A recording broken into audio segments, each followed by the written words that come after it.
Awal Ramadan 2025 diwarnai gelombang PHK besar-besaran. Ribuan pekerja kehilangan mata pencaharian. Dampaknya semakin terasa karena terjadi menjelang Idul Fitri, saat banyak dari mereka ingin pulang kampung dan butuh kestabilan finansial.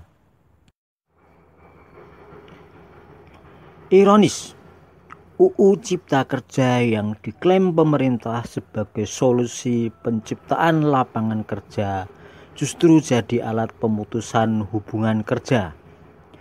Alih-alih melindungi pekerja, regulasi ini memberi celah bagi perusahaan untuk memberhentikan pekerja tanpa tanggung jawab. Sritek, raksasa tekstil Indonesia, jadi contoh nyata. Setelah puluhan tahun beroperasi, PT Sri Rezeki Isman Tbk akhirnya bangkrut. Krisis keuangan yang berlangsung selama 1 dekade mencapai puncaknya pada Mei 2021 saat Pengadilan Niaga Semarang memutuskan Sritek Pilot. Dampaknya per 1 Maret 2025 sekitar 12.000 pekerja kehilangan pekerjaan. Pemerintah mencoba meredam situasi. Mereka mengklaim dalam 2 minggu ke depan para pekerja Sritek akan dipekerjakan kembali di bawah perusahaan baru. Namun belum ada kejelasan mengenai status dan hak pekerja. Gelombang PHK tak berhenti di Sritek. PT Yamaha Musik bersiap melepas sekitar 1.100 pekerja.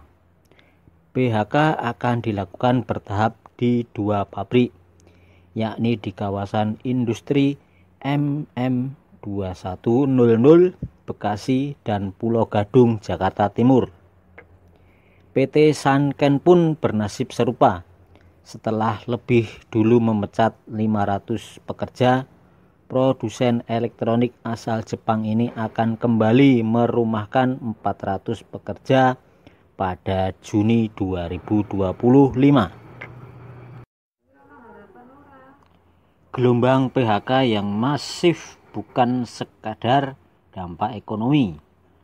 Pakar hukum ketenaga kerjaan dari UGM, Nabila Rizwa Izati, menilai ada korelasi erat antara maraknya PHK dan Undang-Undang Cipta Kerja. Sejak proses penyusunannya, UU Cipta Kerja sudah menuai gelombang protes. Unjuk rasa berlangsung di berbagai wilayah. Bahkan sejak Agustus 2019 saat pemerintah mewacanakan revisi Undang-Undang Ketenaga Kerjaan sebagai pondasi undang-undang ini.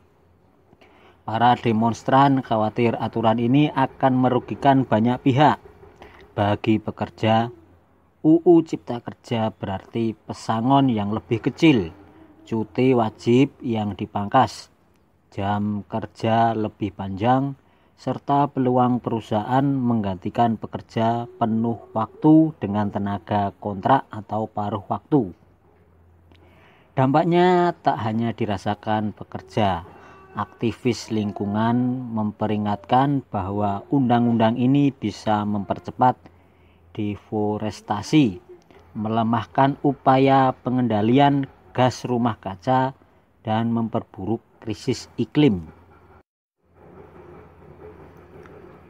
Dalam UU Cipta Kerja banyak perubahan, pasal yang membuat PHK lebih mudah, kata Nabila.